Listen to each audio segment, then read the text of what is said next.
Hello viewers, welcome to tech shares. Stock మార్కెట్లో మీరు investing కానీ ట్రేడింగ్ కానీ చేసేటప్పుడు మీరు షేర్స్ లేదా డెరివేటివ్స్లో బై ఆర్ సెల్ ఆర్డర్ పెట్టినప్పుడు ఆ ఆర్డర్స్ అనేవి ఎక్స్చేంజ్కి ట్రాన్స్ఫర్ అవుతాయి. అంటే మీ దగ్గర ఆల్రెడీ అవైలబుల్ ఉన్న పొజిషన్ని సెల్ చేస్తే ఆ సెల్ పొజిషన్స్ అనేవి ఎక్స్చేంజ్కి ట్రాన్స్ఫర్ అవ్వాలి. అలాగే మీరు బై ఆర్డర్ పెట్టారు అంటే ఎక్స్చేంజ్ నుండి మీ పొజిషన్స్ అనేవి మీకు ట్రాన్స్ఫర్ అవ్వాలి. ఈ ప్రాసెస్ మొత్తాన్ని చేసేది ఒక బ్రోకింగ్ కంపెనీ.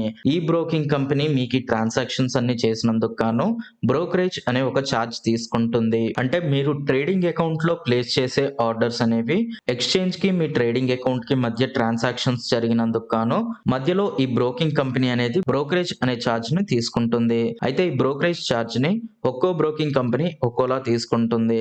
సో ఈ వీడియోలో నేను ఇండియాలోని టాప్ 6 బ్రోకింగ్ కంపెనీస్ లో బ్రోకరేజ్ ఛార్జ్ ఎలా ఉంటుంది అనేది ఎక్స్ప్లెయిన్ చేస్తాను. అయితే ఈ ఛార్జ్ అనేది ఒక్కో సెగ్మెంట్ లో ఒక్కోలా ఉంటుంది. అంటే ఈక్విటీ డెలివరీలో ఒకలా ఉంటుంది, ఈక్విటీ ఇంట్రాడే, అలాగే ఫ్యూచర్స్ లో ఒకలా ఉంటుంది, ఆప్షన్స్ లో ఒకలా ఉంటుంది. సో ఈ వీడియోలో నేను ఈ సెగ్మెంట్స్ అన్నిట్లో బ్రోకరేజ్ ఛార్జ్ అనేది ఈ టాప్ 6 బ్రోకింగ్ కంపెనీస్ లో ఎలా ఉంటుంది అనేది ఎక్స్ప్లెయిన్ చేస్తాను. అలాగే వీడియో లాస్ట్ లో ఈ బ్రోకింగ్ కంపెనీస్ అన్నిట్లో ఏ ట్రేడింగ్ అకౌంట్ లో ఓపెన్ చేయడం వల్ల మీరు బెనిఫిట్ అవ్వచ్చు అనేది డీటెయిల్ గా ఎక్స్ప్లెయిన్ చేస్తాను. అయితే ఒక ట్రేడింగ్ అకౌంట్ కి సంబంధించి బ్రోకరేజ్ ఛార్జ్ తో పాటు account opening charge, account maintenance charge, అలాగే ఇంకా చాలా రకాల ఛార్జెస్ ఉంటాయి. ఈ వీడియోలో నేను account opening charges, account maintenance charges, అలాగే బ్రోకరేజ్ ఛార్జెస్ వీటి గురించి మాత్రం ఎక్స్ప్లెయిన్ చేస్తాను. అండ్ మిగతా ఛార్జెస్ అన్ని ఎలా ఉంటాయి అనేది వీడియో లాస్ట్ లో చెప్తాను. సో వీడియోని స్కిప్ చేయకుండా ఎండ్ వరకు చూడండి. అలాగే ఈ వీడియో గానీ మీకు హెల్ప్ అయితే లైక్ చేయండి, మీ ఫ్రెండ్స్ తోటి షేర్ చేయండి. అండ్ ఈ ఛానల్ ని ఇంతవరకు సబ్స్క్రైబ్ గానీ చేసుకున్నట్లయితే ప్లీజ్ సబ్స్క్రైబ్ చేసుకోండి.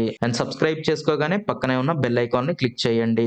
సో ఈ టాప్ 6 బ్రోకింగ్ కంపెనీస్ లో ఫస్ట్ ఏంజల్ బ్రోకింగ్ తోటి స్టార్ట్ చేద్దాం. ఈ బ్రోకింగ్ కంపెనీలో మీరు ఆర్డర్స్ ప్లేస్ చేసినప్పుడు డిఫరెంట్ సెగ్మెంట్స్ లో బ్రోకరేజ్ ఎలా చార్జ్ చేస్తారు అనేది ఇప్పుడు చూద్దాం. అండ్ దానికంటే ముందు ఏంజల్ బ్రోకింగ్ లో ఏఓసి చార్జెస్ ఎలా ఉంటాయి, ఏఎంసి చార్జెస్ ఎలా ఉంటాయి అనేది చూద్దాం. ఏఓసి అంటే అకౌంట్ ఓపెనింగ్ ఛార్జ్, అలాగే ఏఎంసి అంటే account maintenance charge. So account మీరు ఓపెన్ చేయడానికి ఎలాంటి ఛార్జ్ అనేది ఉండదు. అంటే ఫ్రీగా మీకు అకౌంట్ ప్రొవైడ్ చేస్తారు. బట్ అకౌంట్ కి మెయింటెనెన్స్ ఛార్జ్ అనేది ఉంటుంది. ఎవ్రీ మంత్ 23.6 రూపీస్ మీరు పే చేయాల్సి ఉంటుంది. సో ఈ అకౌంట్ మెయింటెనెన్స్ ఛార్జ్ అనేది ఎందుకు ఉంటుంది అంటే మీ డిమాట్ అకౌంట్ అలాగే మీ ట్రేడింగ్ అకౌంట్ మీకు ప్రొవైడ్ చేస్తున్నందుకు అందులో మీరు ఆర్డర్స్ ప్లేస్ చేసినా చేయకపోయినా కానీ అకౌంట్ మెయింటెనెన్స్ ఛార్జ్ మాత్రం ఖచ్చితంగా పే చేయాలి. సో ఈ అకౌంట్ మెయింటెనెన్స్ ఛార్జ్ అనేది దాదాపు అన్ని బ్రోకింగ్ కంపెనీస్ కి ఉంటాయి. ఏంజల్ బ్రోకింగ్ కంపెనీస్ కి సంబంధించి అకౌంట్ ఓపెనింగ్ ఛార్జెస్ అయితే లేవు. బట్ అకౌంట్ మెయింటెనెన్స్ ఛార్జ్ మాత్రం 23.6 రూపీస్ పర్ మంత్ పే చేయాలి. సో ఇది ఏఓసి అండ్ ఏఎంసి ఛార్జెస్ గురించి. అండ్ బ్రోకరేజ్ ఛార్జ్ విషయానికి వస్తే మీరు ఈక్విటీ డెలివరీ కానీ తీసుకున్నారు అంటే మీకు ఎలాంటి ఫీజు అనేది ఉండదు, అంటే ఛార్జ్ అనేది ఉండదు. ఈక్విటీ డెలివరీ అంటే మీరు షేర్స్ ని బై చేసి వాటిని హోల్డింగ్ కానీ ఉంచుకున్నారు అంటే దాన్ని ఈక్విటీ డెలివరీ అంటారు. సో ఇందులో మీరు ఈక్విటీ డెలివరీలో బై చేసినప్పుడు ఎలాంటి బ్రోకరేజ్ ఉండదు, అలాగే సెల్ చేసినప్పుడు కూడా ఎలాంటి బ్రోకరేజ్ ఉండదు. బట్ ఈక్విటీలో ఇంట్రాడే ట్రేడ్ గానీ చేశారు అంటే మీకు బ్రోకరేజ్ ఛార్జ్ అనేది ఉంటుంది. అంటే ఒకే రోజులో మీరు షేర్స్ ని బై అండ్ సెల్ చేస్తే దాన్ని ఇంట్రాడే అంటారు. సో ఇంట్రాడే ట్రేడ్ గానీ చేశారు అంటే మీకుండే బ్రోకరేజ్ ఛార్జ్ ఎలా ఉంటుంది అంటే 20 రూపీస్ లేదా 0.25%. వీటిలో ఏదైతే తక్కువ వాల్యూ ఉంటుందో అది అప్లై అవుతుంది. 20 రూపీస్ లేదా 0.25% అంటే మీరు ఏదైతే వాల్యూని సెల్ చేస్తున్నారో లేదా బై చేస్తున్నారో, ఫర్ ఎగ్జాంపుల్ మీరు 100 రూపీస్ ఉన్న ఒక షేర్ వాల్యూని ఒక 100 క్వాంటిటీని బై చేస్తున్నారు అనుకోండి. సో టోటల్ మీరు బై లేదా సెల్ చేసే వాల్యూ అనేది 10,000 రూపీస్ ఉంటుంది. సో ఈ 10,000 రూపీస్ కి 0.25 వాల్యూ అనేది క్యాలిక్యులేట్ చేస్తే ఒకవేళ ఆ వాల్యూ గానీ 20 రూపీస్ కంటే ఎక్కువగా ఉంది అంటే 20 రూపీస్ మాత్రమే అప్లై అవుతుంది. ఒకవేళ అది 20 రూపీస్ కంటే తక్కువగా ఉంటే ఆ వాల్యూ అప్లై అవుతుంది. అంటే మీకు అప్లై అయ్యే మాక్సిమం వాల్యూ అనేది 20 రూపీస్ మాత్రమే. సో ఈక్విటీ ఇంట్రాడే లో మీకుండే బ్రోకరేజ్ ఛార్జ్ అనేది 0 to 20 రూపీస్ ఉంటుంది. 20 రూపీస్ అనేది మాక్సిమం, అలాగే 0 అనేది మినిమం. సో ఇది ఈక్విటీ ఇంట్రాడే గురించి. ఫ్యూచర్స్ లో గానీ మీరు ట్రేడ్స్ తీసుకున్నారు అంటే సేమ్ ఇందులో కూడా అదే ఛార్జ్ అప్లై అవుతుంది. 20 రూపీస్ లేదా 0.25%. అంటే సేమ్ ఇంతకు ముందు ఎలా అయితే చెప్పానో మీరు బై చేస్తున్న క్వాంటిటీ యొక్క టోటల్ వాల్యూలో లేదా మీరు సెల్ చేస్తున్న క్వాంటిటీ యొక్క టోటల్ వాల్యూని 0.25% క్యాలిక్యులేట్ చేస్తే అది కానీ 20 రూపీస్ కంటే ఎక్కువగా ఉంది అంటే 20 రూపీస్ మాత్రమే అప్లై అవుతుంది. అవుతుంది. ఒకవేళ అది 20 రూపీస్ కంటే తక్కువగా ఉంది అంటే ఆ వాల్యూ అప్లై అవుతుంది. ఫ్యూచర్స్‌లో మీరు బై కానీ, సెల్ కానీ చేసేటప్పుడు లాట్ సైజెస్‌లో చేస్తారు కాబట్టి డెఫినైట్లీ దాని వాల్యూ అనేది 20 రూపీస్ కంటే ఎక్కువగానే ఉంటుంది. సో, మీకు మాక్సిమం అప్లై అయ్యే చార్జ్ అనేది 20 రూపీస్ మాత్రమే కాబట్టి మీరు ఫ్యూచర్స్‌లో ట్రేడ్ చేసినప్పుడు 20 రూపీస్ బ్రోకరేజ్ చార్జ్ ఉంటుంది అనేది గుర్తుపెట్టుకోండి. అలాగే ఆప్షన్స్‌లో కూడా సేమ్ వాల్యూ ఉంటుంది. 20 రూపీస్ లేదా 0.25% అంటే మీరు బై కానీ, సెల్ కానీ చేసే టోటల్ క్వాంటిటీ యొక్క వాల్యూని 0.25% తీసుకుంటే అది 20 రూపీస్ కంటే తక్కువగా ఉంటే ఆ వాల్యూ అప్లై అవుతుంది. లేదా 20 రూపీస్ అప్లై అవుతుంది. అయితే ఇక్కడ చెప్పే ప్రతి వాల్యూ అనేది ఒక ఆర్డర్ అంటే పర్ ఆర్డర్‌కి మాత్రమే. పర్ ఆర్డర్ అంటే మీరు బై చేస్తే దాని యొక్క ఆర్డర్ అంటారు. అలాగే సెల్ చేస్తే దాని యొక్క ఆర్డర్ అంటారు. సో, మీకు బై చేసినప్పుడు బ్రోకరేజ్ చార్జ్ అనేది ఉంటుంది. అలాగే సెల్ చేసినప్పుడు కూడా బ్రోకరేజ్ చార్జ్ అనేది ఉంటుంది. సో, ఇది ఏంజెల్ బ్రోకింగ్‌కి సంబంధించి account opening charges, account maintenance charges, అలాగే బ్రోకరేజ్ చార్జెస్ గురించి.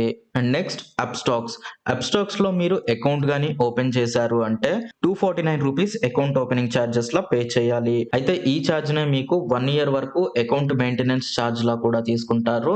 అండ్ సెకండ్ ఇయర్ నుండి అకౌంట్ మెయింటెనెన్స్ చార్జ్ అనేది మళ్ళీ 249 రూపీస్ పే చేయాలి. అంటే ఎవ్రీ ఇయర్ 249 రూపీస్ అనేది పే చేయాలి. బట్ ఫస్ట్‌లో మీరు పే చేసే అకౌంట్ ఓపెనింగ్ చార్జ్ అనేది 1 ఇయర్ వరకు అకౌంట్ మెయింటెనెన్స్ చార్జ్‌లా కూడా తీసుకుంటుంది.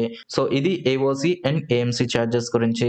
నెక్స్ట్ బ్రోకరేజ్ చార్జెస్ విషయానికొస్తే ఈక్విటీ డెలివరీ అంటే మీరు షేర్స్‌ని బై చేసి హోల్డింగ్ ఉంచుకున్న, అలాగే హోల్డింగ్‌లో ఉంచుకున్న షేర్స్‌ని సెల్ చేసినప్పుడు కూడా మీకుండే చార్జెస్ అనేవి 20 రూపీస్ ఆర్ 2.5% ఏదైతే తక్కువ వాల్యూ ఉంటుందో ఆ వాల్యూ అప్లై అవుతుంది. సో, 2.5% అంటే ఆల్రెడీ నేను చెప్పినట్లు మీరు ఏదైతే క్వాంటిటీ షేర్స్‌ని బై చేస్తారో ఆ క్వాంటిటీ మల్టిప్లైడ్ బై దాని షేర్ ప్రైస్ చేస్తే అది మీ టోటల్ వాల్యూ అవుతుంది. సో, ఈ వాల్యూకి 2.5% కాలిక్యులేట్ చేస్తారు. అది ఒకవేళ 20 రూపీస్ కంటే ఎక్కువగానే ఉంది అంటే 20 రూపీస్ మాత్రమే అప్లై అవుతుంది. ఒకవేళ అది 20 రూపీస్ కంటే తక్కువగా ఉంది అంటే ఈ చార్జ్ అప్లై అవుతుంది. సో, మీకు మాక్సిమం అప్లై అయ్యే చార్జ్ అనేది 20 రూపీస్ మాత్రమే. సో, ఇది ఈక్విటీ డెలివరీ తీసుకుంటే. అలా కాకుండా ఈక్విటీలో ఇంట్రాడే గాని తీసుకున్నారు అంటే ఇంట్రాడే ట్రేడింగ్ గాని చేశారు అంటే 20 రూపీస్ లేదా 0.05% ఏదైతే తక్కువ వాల్యూ ఉంటుందో అది అప్లై అవుతుంది. అలాగే నెక్స్ట్ ఫ్యూచర్స్‌లో ట్రేడ్ చేసినా కానీ సేమ్ అదే చార్జ్ ఉంటుంది. 20 రూపీస్ లేదా 0.05%. అలాగే నెక్స్ట్ ఆప్షన్స్‌లో పర్సెంటేజ్ అనేది ఉండదు. డైరెక్ట్‌గా 20 రూపీస్ పర్ ఆర్డర్ అనేది ఉంటుంది. యాక్చువల్‌గా ఆల్రెడీ చెప్పినట్లు ఫ్యూచర్స్‌లో కూడా మీకు డైరెక్ట్‌గా 20 రూపీస్ అప్లై అవుతుంది. ఎందుకు అంటే మీరు 0.05 కాలిక్యులేట్ చేసినా కానీ మీరు తీసుకునే లాట్ సైజ్ అనేది పెద్దగా ఉంటుంది కాబట్టి డెఫినైట్‌లీ దాని వాల్యూ అనేది 20 రూపీస్ కంటే ఎక్కువగా ఉంటుంది. సో, ఖచ్చితంగా 20 రూపీస్ అనేది అప్లై అవుతుంది. అలాగే ఇక్కడ ఆప్షన్స్‌లో 20 రూపీస్ పర్ ఆర్డర్ అనేది అప్లై అవుతుంది. అండ్ ఆల్రెడీ చెప్పినట్లు ఈ చార్జెస్ అన్నీ కూడా మీకు పర్ ఆర్డర్ అనేది ఉంటుంది. పర్ ఆర్డర్ అంటే మీరు ఒకసారి బై చేస్తే దాన్ని ఆర్డర్ అంటారు. అలాగే సెల్ చేస్తే ఆర్డర్ అంటారు. సో, మీరు బై చేసినప్పుడు బ్రోకరేజ్ చార్జ్ అనేది పే చేయాలి. అలాగే సెల్ చేసినప్పుడు కూడా బ్రోకరేజ్ చార్జ్ అనేది పే చేయాలి. ప్రీవియస్‌గా చెప్పిన ఏంజెల్ బ్రోకింగ్‌లో మీకు డెలివరీ షేర్స్‌కి చార్జ్ అనేది లేదు. బట్ అప్‌స్టాక్స్‌లో డెలివరీ ఆర్డర్స్ తీసుకున్నా కానీ మీకు 20 రూపీస్ అనేది చార్జ్ ఉంటుంది.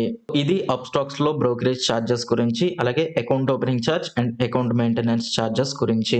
నెక్స్ట్ గ్రో కంపెనీలో మీరు ట్రేడింగ్ అకౌంట్ గాని తీసుకున్నారు అంటే మీకు ఎలాంటి అకౌంట్ ఓపెనింగ్ చార్జెస్ అనేవి ఉండవు. అలాగే అకౌంట్ మెయింటెనెన్స్ చార్జ్ కూడా ఉండదు. సో, ఇది వన్ ఆఫ్ ద అడ్వాంటేజ్. అంటే మీరు అకౌంట్ ని యూస్ కానీ చేయకపోతే మీకు ఎలాంటి చార్జెస్ ఉండవు.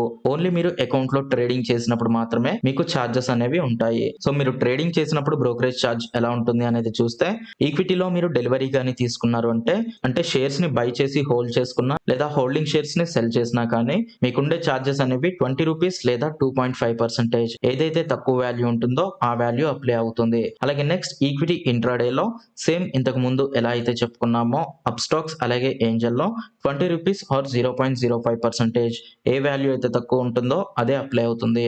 అండ్ నెక్స్ట్ ఫ్యూచర్స్‌లో ఇక్కడ డైరెక్ట్‌గా 20 రూపీస్ పర్ ఆర్డర్ ఉంది. అలాగే ఆప్షన్స్‌కి కూడా డైరెక్ట్‌గా 20 రూపీస్ పర్ ఆర్డర్ ఉంది. అంటే మీరు ఒక బై కానీ లేదా సెల్ కానీ ఆర్డర్ ప్లేస్ చేశారు అంటే డైరెక్ట్‌గా 20 రూపీస్ బ్రోకరేజ్ చార్జ్ పే చేయాల్సి ఉంటుంది. ఇది గ్రో బ్రోకింగ్ కంపెనీలో ఉన్న బ్రోకరేజ్ చార్జెస్ గురించి. నెక్స్ట్ జెరోదాలో మీరు అకౌంట్ గాని తీసుకున్నారు అంటే అకౌంట్ ఓపెనింగ్ చార్జెస్‌లా 200 రూపీస్ పే చేయాల్సి ఉంటుంది. సో, ఈ 200 రూపీస్ తోటే first year account maintenance charge కూడా కంప్లీట్ అయిపోతుంది. అండ్ సెకండ్ ఇయర్ నుండి మీరు అకౌంట్ మెయింటెనెన్స్ ఛార్జ్ లా ₹300 పే చేయాల్సి ఉంటుంది. అంటే ఎవ్రీ ఇయర్ ₹300 పే చేయాల్సి ఉంటుంది. ఫస్ట్ ఇయర్ వరకు ₹200 పే చేస్తే సరిపోతుంది. అదే మీకు అకౌంట్ ఓపెనింగ్ ఛార్జ్ అలాగే అకౌంట్ మెయింటెనెన్స్ ఛార్జ్ లో ఉంటుంది. ఇవి ఏఓసి అండ్ ఏఎంసి ఛార్జెస్ గురించి. బ్రోకరేజ్ ఛార్జ్ విషయానికి వస్తే ఈక్విటీలో మీరు డెలివరీ షేర్స్ కానీ తీసుకున్నారు అంటే మీకు ఎలాంటి ఛార్జెస్ ఉండవు. అంటే మీరు హోల్డింగ్ ఆర్డర్స్ బై చేసినా సెల్ చేసినా కానీ మీకు ఎలాంటి బ్రోకరేజ్ ఛార్జ్ అనేది ఉండదు. ఇది equity delivery. And next equity intraday చేస్తే మాత్రం ₹20 ఆర్ 0.03% ఏ వాల్యూ అయితే తక్కువగా ఉంటుందో ఆ వాల్యూ అప్లై అవుతుంది. అంటే ఆల్రెడీ చెప్పినట్లు మీరు టోటల్ వాల్యూ ఎంతైతే బై చేస్తున్నారో ఆ టోటల్ వాల్యూ మీద 0.03% అనేది క్యాలిక్యులేట్ చేస్తారు. సో ఆ వాల్యూ కానీ ₹20 కంటే ఎక్కువగా ఉంది అంటే ఓన్లీ ₹20 మాత్రమే అప్లై అవుతుంది. అలాగే ఆ వాల్యూ కానీ ₹20 కంటే తక్కువగా ఉంటే అదే వాల్యూ అప్లై అవుతుంది. సో మీకు మాక్సిమం అప్లై అయ్యే ఛార్జ్ అనేది ₹20 మాత్రమే. ఇది ఈక్విటీ ఇంట్రాడేలో. నెక్స్ట్ ఫ్యూచర్ లో చూస్తే సేమ్ అదే ఛార్జ్ ఉంటుంది, ₹20 లేదా 0.03%. అండ్ ఆల్రెడీ చెప్పాను ఫ్యూచర్స్ లో ఖచ్చితంగా మీరు లాట్ సైజెస్ లో తీసుకుంటారు కాబట్టి 0.03% క్యాలిక్యులేట్ చేసినా కానీ ₹20 కంటే ఎక్కువగానే ఉంటుంది. సో ఖచ్చితంగా ₹20 అనేది అప్లై అవుతుంది బోత్ బై సైడ్ అలాగే సెల్ సైడ్. నెక్స్ట్ ఆప్షన్స్ లో ₹20 పర్ ఆర్డర్. అంటే డైరెక్ట్ గా మీరు బై కానీ సెల్ కానీ చేశారు అంటే ఖచ్చితంగా ₹20 బ్రోకరేజ్ ఛార్జ్ పే చేయాల్సిందే. సో ఇది జెరోదాకి సంబంధించి ఛార్జెస్ గురించి. నెక్స్ట్ 5 పైసాలో మీరు అకౌంట్ ఓపెన్ చేశారు అంటే అకౌంట్ ఓపెనింగ్ ఛార్జెస్ లా ఏమీ ఛార్జ్ తీసుకోరు. బట్ అకౌంట్ మెయింటెనెన్స్ ఛార్జ్ లో మాత్రం ₹300 తీసుకుంటారు. అంటే ఫస్ట్ ఇయర్ నుండే మీరు ₹300 అకౌంట్ మెయింటెనెన్స్ ఛార్జ్ అనేది పే చేయాలి. సో ఫస్ట్ మీరు అకౌంట్ ఓపెన్ చేసేటప్పుడు first year annual maintenance charge లేదా అకౌంట్ మెయింటెనెన్స్ ఛార్జ్ అనేది పే చేసి తీసుకోవాలి. సో సింపుల్ గా చెప్పాలి అంటే ఫస్ట్ ఇయర్ మీరు అకౌంట్ ఓపెన్ చేసేటప్పుడు ₹300 పే చేస్తారు. అండ్ సెకండ్ ఇయర్ నుండి మళ్ళీ కంటిన్యూస్ గా ₹300 పే చేస్తూ ఉంటారు. సో ఇది 5 పైసాలో ఉన్న అకౌంట్ ఓపెనింగ్ ఛార్జ్ అలాగే account maintenance charge. And next ఇందులో ఉండే బ్రోకరేజ్ ఛార్జ్ ఎలా ఉంటాయి అనేది చూస్తే ఇందులో కొన్ని ప్లాన్స్ ఉంటాయి. ఒక్కో ప్లాన్ లో ఛార్జెస్ ఒక్కోలా ఉంటాయి. సో స్టాండర్డ్ ప్లాన్ అంటే బేసిక్ ప్లాన్ తీసుకుంటే మీకు ఈక్విటీ డెలివరీ, ఈక్విటీ ఇంట్రాడే అలాగే ఫ్యూచర్స్ ఆప్షన్స్ వీటన్నిటిలో కూడా ఛార్జెస్ ఒకేలా ఉంటాయి. ₹20 పర్ ఆర్డర్ ఉంటుంది. సో ఆల్రెడీ చెప్పాను పర్ ఆర్డర్ అంటే మీరు బై చేసినప్పుడు ₹20 ఉంటుంది, అలాగే సెల్ చేసినప్పుడు ₹20 ఉంటుంది.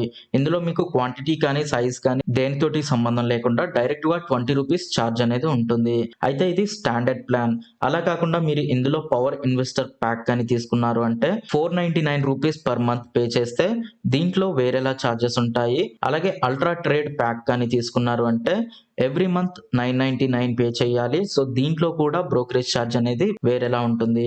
అంటే ఈ ప్లాన్స్ తీసుకోవడం వల్ల మీకు బ్రోకరేజ్ ఛార్జ్ అనేది చాలా తక్కువగా ఉంటుంది. సో ఎవరైతే ఎక్కువ నెంబర్ ఆఫ్ ట్రేడ్స్ చేస్తారో వాళ్ళకి ఈ ప్లాన్స్ అనేవి హెల్ప్ అవుతాయి. అంటే మీరు ట్రేడ్స్ చేసినప్పుడు మీకు అప్లై అయ్యే బ్రోకరేజ్ ఛార్జ్ అనేది మరి ఎక్కువగా కానీ ఉంటే ఈ ప్లాన్స్ తీసుకున్నారు అంటే వీటి వల్ల మీ బ్రోకరేజ్ ఛార్జ్ అనేది చాలా తక్కువ అవుతుంది. ఇది 5 పైసాలో ఉన్న బ్రోకరేజ్ ఛార్జెస్ అలాగే ప్లాన్స్ గురించి. అండ్ నెక్స్ట్ ఐసిఐసిఐ డైరెక్ట్ లో మీకు అకౌంట్ ఓపెనింగ్ ఛార్జెస్ అనేవి ఉండవు. ఎందుకంటే ఐసిఐసిఐ డైరెక్ట్ అనేది 3-in-1 అకౌంట్. ఈ 3-in-1 అకౌంట్ అనేది మీకు బ్యాంక్ అకౌంట్ తీసుకుంటే ఆ బ్యాంక్ అకౌంట్ కి లింక్ అయిపోయి ఈ ఐసిఐసిఐ డైరెక్ట్ అకౌంట్ అనేది వస్తుంది. అంటే ఫస్ట్ మీకు ఐసిఐసిఐ లో అకౌంట్ ఉండాలి, బ్యాంక్ అకౌంట్. దాని నుండి మీరు ట్రేడింగ్ అకౌంట్ కూడా తీసుకున్నారు అంటే ఈ 3-in-1 అంటే బ్యాంక్ అకౌంట్, డిమాట్ అకౌంట్ అలాగే ట్రేడింగ్ అకౌంట్ ఈ 3 అకౌంట్స్ కలిపి ఇస్తారు. సో దాంట్లో మీకు ఏఓసి లేదా ఏఎంసి ఛార్జెస్ అనేవి ఉండవు. అంటే పర్టికులర్ గా ఈ ట్రేడింగ్ అకౌంట్ కి సంబంధించి ఎలాంటి ఓపెనింగ్ ఛార్జెస్ అనేవి ఉండవు. వన్స్ మీరు అకౌంట్ తీసుకున్న తర్వాత ట్రేడ్ కానీ తీసుకున్నారు అంటే ఆ ట్రేడ్స్ కి సంబంధించి బ్రోకరేజ్ ఛార్జెస్ ఎలా ఉంటాయి అనేది చూద్దాం. ఇందులో చాలా రకాల ప్లాన్స్ ఉంటాయి. ఈ ప్లాన్స్ ఎలా ఉంటాయి అనేది ఇక్కడ మీకు టేబుల్ లో చూపిస్తున్నాను. సో ఇందులో క్యాష్ అంటే ఈక్విటీ అలాగే నెక్స్ట్ ఫ్యూచర్స్ అండ్ ఆప్షన్స్ లో ఆ పర్టికులర్ ప్లాన్స్ లో ఎలా ఛార్జెస్ ఉంటాయి అనేది ఇక్కడ డీటెయిల్ గా చూపిస్తున్నాను. సో ఇక్కడ మీరు ఒక్కొక్క ప్లాన్ ని తీసుకుంటే ఒక్కోలా ఛార్జెస్ అనేవి ఉంటాయి. సో మీరు ఒకవేళ ఎక్కువగా కానీ ట్రేడ్స్ చేస్తే అంటే నెంబర్ ఆఫ్ ట్రేడ్స్ అనేవి ఎక్కువగా కానీ తీసుకుంటే మీకు బ్రోకరేజ్ ఛార్జ్ ఎక్కువగా అప్లై అవుతుంది అనుకుంటే ఈ ప్లాన్స్ ని తీసుకున్నారు అంటే మీరు తక్కువ బ్రోకరేజ్ ఛార్జ్ తోటి వీటిలో ట్రేడ్స్ తీసుకోవచ్చు. వీటిలో మీరు ఏ ప్లాన్ ని తీసుకుంటే ఆ ప్లాన్ ని బేస్ చేసుకొని బ్రోకరేజ్ ఛార్జ్ అనేది ఉంటుంది. ఫస్ట్ లో ఉన్న ఈ ప్లాన్ అనేది బేసిక్ ప్లాన్. దీన్నే మీరు యాన్యువల్ మెయింటెనెన్స్ ఛార్జ్ అనుకున్నారు అంటే ఈ బ్రోకింగ్ కంపెనీలో మీకు యాన్యువల్ మెయింటెనెన్స్ ఛార్జ్ అనేది 300 రూపీస్ మినిమం ఉంటుంది. సో ఇది ఐసిఐసిఐ డైరెక్ట్ లో ఉండే ఛార్జెస్ గురించి. సో ఫైనల్ గా వీటన్నిటిని ఒకసారి కంపేర్ చేసి చూద్దాం ఏ బ్రోకింగ్ కంపెనీ ఎంత ఛార్జ్ చేస్తుంది అనేది. సో ఫస్ట్ ఈక్విటీ డెలివరీ చూసుకుంటే జెరోదాలో ఎలాంటి ఛార్జ్ లేదు, బట్ అప్ స్టాక్స్ లో 20 రూపీస్ ఆర్ 2.5% ఏదైతే లోయర్ వాల్యూ ఉంటుందో ఆ వాల్యూ ఉంటుంది. అండ్ నెక్స్ట్ గ్రోలో కూడా 20 రూపీస్ ఆర్ 2.5%. వీటిలో ఏ వాల్యూ అయితే తక్కువ ఉంటుందో ఆ వాల్యూ అప్లై అవుతుంది. అండ్ నెక్స్ట్ ఏంజల్ బ్రోకింగ్ లో కూడా ఎలాంటి ఛార్జ్ లేదు, బట్ 5 పైసాలో 20 రూపీస్ ఉంది. అలాగే ఐసిఐసిఐ డైరెక్ట్ లో 0.27% ఉంది. అండ్ ఇందులో అప్పర్ లిమిట్ లేదు. సో దీన్ని మీరు అబ్జర్వ్ చేయండి. సో దీనివల్ల చాలా ఎక్కువ ఛార్జ్ అప్లై అయ్యే ఛాన్సెస్ ఉన్నాయి. అయితే ఈ 5 పైసా అలాగే ఐసిఐసిఐ డైరెక్ట్ ఈ రెండిట్లో కూడా ప్లాన్స్ ఉంటాయి. ఆ ప్లాన్స్ ని కానీ మీరు తీసుకుంటే తక్కువ బ్రోకరేజ్ ఛార్జ్ అప్లై అవ్వడానికి ఛాన్సెస్ ఉంటాయి. ఇది ఈక్విటీ డెలివరీలో, అంటే మీకు జెరోదా అండ్ ఏంజల్ బ్రోకింగ్ లో మాత్రమే మీకు ఈక్విటీ డెలివరీలో ఎలాంటి బ్రోకరేజ్ ఛార్జ్ లేకుండా ఆర్డర్స్ అనేవి తీసుకుంటున్నారు. మిగతా అన్ని బ్రోకింగ్ కంపెనీస్ లో కూడా బ్రోకరేజ్ ఛార్జ్ అనేది ఉంది. అండ్ నెక్స్ట్ ఈక్విటీ ఇంట్రాడే చూస్తే దాదాపు అన్ని కంపెనీస్ లలో కూడా ఒకేలా ఛార్జ్ అనేది ఉంది. జెరోదాలో 20 ఆర్ 0.03% ఉంది. నెక్స్ట్ అప్ స్టాక్స్ లో 20 ఆర్ 0.05% ఉంది. అలాగే గ్రోలో కూడా సేమ్ 20 ఆర్ 0.05% ఉంది. అండ్ ఏంజల్ బ్రోకింగ్ లో 0.02% ఆర్ 20 అనేది ఉంది. అండ్ 5 పైసాలో 20 రూపీస్ ఖచ్చితంగా పే చేయాల్సిందే. అలాగే ఐసిఐసిఐ డైరెక్ట్ లో 0.27%. అలాగే దీనికి మాక్సిమం లిమిట్ అనేది లేదు. సో మీరు ఎంతైతే వాల్యూ ట్రేడ్ చేస్తారో ఆ ట్రేడెడ్ వాల్యూ మీద 0.27% అనేది అప్లై అవుతుంది. సో ఈ ఒక్క బ్రోకింగ్ కంపెనీ తీసేస్తే మిగతా అన్నిట్లో కూడా మాక్సిమం జస్ట్ 20 రూపీస్ మాత్రమే ఉంది. మినిమం వాల్యూ 0 నుండి మాక్సిమం వాల్యూ 20 రూపీస్ మధ్యలోనే ఈ బ్రోకింగ్ ఛార్జ్ అనేది ఉంటుంది. అండ్ నెక్స్ట్ ఫ్యూచర్స్ లో చూస్తే జెరోదాలో 20 ఆర్ 0.03%, అప్ స్టాక్స్ లో 20 ఆర్ 0.05%, అలాగే గ్రోలో flat 20 rupees. And next Angel Broking లో 20 ఆర్ 0.25%. అండ్ 5 పైసాలో కూడా ఫ్లాట్ 20 రూపీస్ పే చేయాల్సిందే. ఐసిఐసిఐ డైరెక్ట్ లో 0.027%. మీరు టోటల్ ట్రేడెడ్ వాల్యూ ఏదైతే ఉంటుందో దాని మీద 0.027% అప్లై అవుతుంది. ఈ ఐసిఐసిఐ డైరెక్ట్ ఒక్కటి పక్కన పెడితే మిగతా అన్నిట్లో కూడా దాదాపు ఒకేలా ఛార్జ్ అనేది ఉంది. వీటిలో మనం లాట్ సైజెస్ లో తీసుకుంటాం కాబట్టి ఖచ్చితంగా ఈ 0.03% అనేది లేదా ఈ 0.05% అనేది దీని వాల్యూ అనేది మోర్ దెన్ 20 రూపీస్ ఉంటుంది. సో ఖచ్చితంగా 20 రూపీస్ అనేది అప్లై అవుతుంది. సో అన్నిట్లో కూడా 20 రూపీస్ అనేది అప్లై అవుతుంది. అండ్ ఫైనల్ గా ఆప్షన్స్ లో చూస్తే 20 rupees per order, 20 rupees per order, గ్రోలో కూడా 20 rupees per order, and Angel Broking లో 20 రూపీస్ ఆర్ 0.25% ఏదైతే తక్కువ వాల్యూ ఉంటుందో అది అప్లై అవుతుంది. అండ్ 5 పైసాలో 20 రూపీస్, ఐసిఐసిఐ డైరెక్ట్ లో కూడా 20 రూపీస్. సో ఓవరాల్ గా చూసుకుంటే ఈ ఒక్క దాంట్లోనే 20 రూపీస్ ఆర్ 0.25% ఉంది. బట్ ఆప్షన్స్ ను కూడా మనం లాట్ సైజ్ లో కొంటాం కాబట్టి దాని వాల్యూ అనేది మనం క్యాలిక్యులేట్ చేస్తే అది కూడా మళ్ళీ 20 రూపీస్ కంటే ఎక్కువ ఉంటుంది. సో ఫైనల్ గా మనకి ఏంజల్ బ్రోకింగ్ లో కూడా 20 రూపీసే అప్లై అవుతుంది. సో ఆప్షన్స్ లో మీరు ఎందులో ట్రేడ్ చేసినా కానీ ఖచ్చితంగా 20 రూపీస్ పర్ ఆర్డర్ పే చేయాల్సిందే. అయితే ఇక్కడ మీరు అబ్జర్వ్ చేయాల్సిన పాయింట్ ఏంటి అంటే దాదాపు అన్నిట్లో కూడా ఒకే ఛార్జ్ ఉంది. బట్ ఈ ఛార్జెస్ లో మీకు ఏ బ్రోకింగ్ కంపెనీ బెటర్ అనేది చూస్తే మీరు ఏ బ్రోకింగ్ కంపెనీ తీసుకున్నా మిగతా వాటితో కంపేర్ చేస్తే చాలా తక్కువ డిఫరెన్స్ మాత్రమే ఉంటుంది. ఇక్కడ ఐసిఐసిఐ డైరెక్ట్ లో మీకు ఛార్జెస్ ఎక్కువగా ఉన్నట్లు కనిపించినా మీరు ఒక ప్లాన్ ని గానీ తీసుకున్నారు అంటే లైఫ్ టైం ప్లాన్ ఏదో ఒకటి తీసుకున్నారు అంటే మీకు బ్రోకర్ ఛార్జ్ అనేది తగ్గిపోతుంది. అలాగే 5 పైసాలో కూడా అన్ని ఫ్లాట్ వాల్యూస్ ఉన్నాయి. బట్ ఇందులో కూడా మీరు మంత్లీ ప్లాన్స్ తీసుకున్నారు అంటే ఇందులో కూడా మీకు బ్రోకింగ్ ఛార్జ్ అనేది తగ్గుతుంది. అయితే ఓవరాల్ గా మీరు ఎందులో ట్రేడింగ్ చేసినా కానీ బ్రోకరేజ్ ఛార్జ్ అనేది దాదాపు ఒకేలా ఉంటుంది. చాలా తక్కువ మాత్రమే డిఫరెన్స్ ఉంటుంది. ఈ బ్రోకరేజ్ ఛార్జెస్ తో పాటు చాలా రకాల ఛార్జెస్ ఉంటాయి. ఆ మిగతా ఛార్జెస్ అనేవి మీరు ఏ బ్రోకింగ్ కంపెనీలో తీసుకున్నా కానీ ఒకేలా అప్లై అవుతాయి. అంటే జిఎస్టీ ఛార్జెస్ కానీ, స్టాంప్ డ్యూటీ ఛార్జెస్ కానీ, సెబీ ఛార్జెస్ కానీ, డిపి ఛార్జెస్ కానీ ఇవన్నీ కూడా ఒకేలా ఉంటాయి. డిపి ఛార్జెస్ కూడా డిఫరెంట్ బ్రోకింగ్ కంపెనీస్ లలో డిఫరెంట్ గా ఉంటుంది. డిపి ఛార్జెస్ అంటే మీరు హోల్డింగ్ ఆర్డర్స్ తీసుకున్న తర్వాత వాటిని సెల్ చేసినప్పుడు డిపి ఛార్జ్ అనేది ఉంటుంది. ఈ డిపి ఛార్జెస్ ఎలా ఉంటాయి అనేది ఆల్రెడీ సెపరేట్ వీడియోస్ చేశాను. ఈ ఛార్జెస్ లో చాలా స్లైట్ డిఫరెన్స్ మాత్రమే ఉంటుంది డిఫరెంట్ బ్రోకింగ్ కంపెనీస్ లలో. అది ఎలా ఉంటుంది అనేది తెలుసుకోవాలంటే ఈ వీడియో చూడండి. కింద డిస్క్రిప్షన్ బాక్స్ లో వీడియో లింక్ ఉంటుంది. సో ఈ 2 వాల్యూస్ అంటే బ్రోకరేజ్ ఛార్జ్ అలాగే డిపి ఛార్జెస్ ఈ 2 ఛార్జెస్ పక్కన పెడితే మిగతా అన్ని ఛార్జెస్ కూడా ఒకేలా ఉంటాయి. వీటిలో ఎలాంటి డిఫరెన్స్ ఉండదు. అలాగే ఈ బ్రోకరేజ్ అండ్ డిపి ఛార్జెస్ లలో చాలా స్లైట్ డిఫరెన్స్ మాత్రమే ఉంటుంది. అయితే మీరు ఏ బ్రోకింగ్ కంపెనీలో అకౌంట్ తీసుకోవాలి అంటే ఏంటంటే మీరు బ్రోకరేజ్ ఛార్జ్ మాత్రమే కంపేర్ చేస్తే సరిపోదు. మీకు యూజర్ ఇంటర్ఫేస్ ఎలా ఉంటుంది, ఆర్డర్స్ ప్లేస్ చేసేటప్పుడు ఎంత ఈజీగా ఆర్డర్స్ ప్లేస్ చేయగలుగుతున్నారు, మీకు మొబైల్ యాప్స్ ఎలా ప్రొవైడ్ చేస్తున్నారు, అలాగే బ్రౌజర్ లో మీరు ట్రేడ్ చేసేటప్పుడు ఫ్లెక్సిబిలిటీ అనేది ఎలా ఉంది, టూల్స్ ఎలా ప్రొవైడ్ చేస్తున్నారు, ఈ మిగతా ఫ్యాక్టర్స్ కూడా చెక్ చేసిన తర్వాత ఏ బ్రోకింగ్ కంపెనీలో అకౌంట్ తీసుకోవాలి అనేది కన్ఫర్మ్ అవ్వాలి. డెఫినెట్లీ బ్రోకింగ్ ఛార్జ్ కూడా మీరు కన్సిడర్ చేయాలి. బట్ బ్రోకింగ్ ఛార్జెస్ ని ఒక్కటి మాత్రమే కన్సిడర్ చేస్తూ ట్రేడింగ్ అకౌంట్ ని తీసుకోవడం అనేది కరెక్ట్ కాదు. అయితే నా ఒపీనియన్ ప్రకారం వీటన్నిటిలో బెస్ట్ బ్రోకింగ్ కంపెనీ ఏది అంటే నేను యూజ్ చేసేది, అలాగే నా ఒపీనియన్ ప్రకారం జెరోదా అండ్ అప్స్టాక్స్ అనేవి బెస్ట్ పర్ఫార్మెన్స్ ఇస్తాయి. అంటే నేను చెప్పిన అన్ని ఫ్యాక్టర్స్ లో కూడా జెరోదా అండ్ అప్స్టాక్స్ కి ఈక్వల్ మార్క్స్ ఇస్తాను.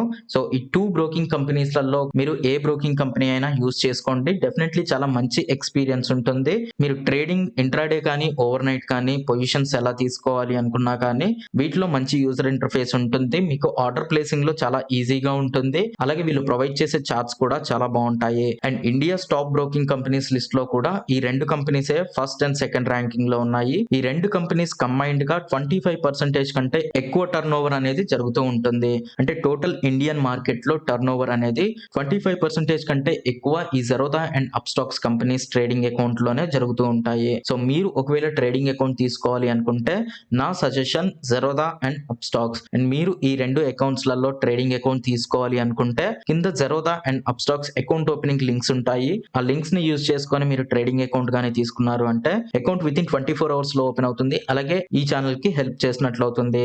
అయితే చాలా మందికి ఒక డౌట్ ఉంటుంది, ఆల్రెడీ మాకు ట్రేడింగ్ అండ్ డిమాట్ అకౌంట్స్ అనేవి ఉన్నాయి, కొత్త అకౌంట్ తీసుకోవచ్చా అని డౌట్ ఉంటుంది. మీరు ఎన్ని ట్రేడింగ్ అకౌంట్స్ అయినా తీసుకోవచ్చు. అంటే ఫర్ ఎగ్జాంపుల్ జెరోదాలో ఒక్క అకౌంట్ మాత్రమే తీసుకోవడం పాసిబుల్ అవుతుంది, ఒక్క పర్సన్. అలా కాకుండా మీరు ఇక్కడ ఉన్న అన్ని కంపెనీస్ లలో ఒక్కో అకౌంట్ తీసుకున్నా కానీ ప్రాబ్లం లేదు. సో మీరు ఆల్రెడీ వేరే ట్రేడింగ్ అకౌంట్ లో అకౌంట్ ఓపెన్ చేసి ఉంటే మీరు ఇప్పుడు కావాలి అనుకుంటే జెరోదా లేదా అప్స్టాక్స్ వీటిలో ఏ ట్రేడింగ్ అకౌంట్ అయినా ఓపెన్ చేసుకోవచ్చు. ఇది ఓవరాల్ గా ఇండియా టాప్ బ్రోకింగ్ కంపెనీస్ లలో బ్రోకరేజ్ ఛార్జ్ కంపారిజన్ గురించి. ఈ వీడియో గానీ మీకు హెల్ప్ అయితే లైక్ చేయండి, మీ ఫ్రెండ్స్ తోటి షేర్ చేయండి. అండ్ ఈ ఛానల్ ని ఇంతవరకు సబ్స్క్రైబ్ గానీ చేసుకున్నట్లయితే ప్లీజ్ సబ్స్క్రైబ్ చేసుకోండి. అండ్ సబ్స్క్రైబ్ చేసుకోగానే పక్కనే ఉన్న బెల్ ఐకాన్ ని క్లిక్ చేయండి.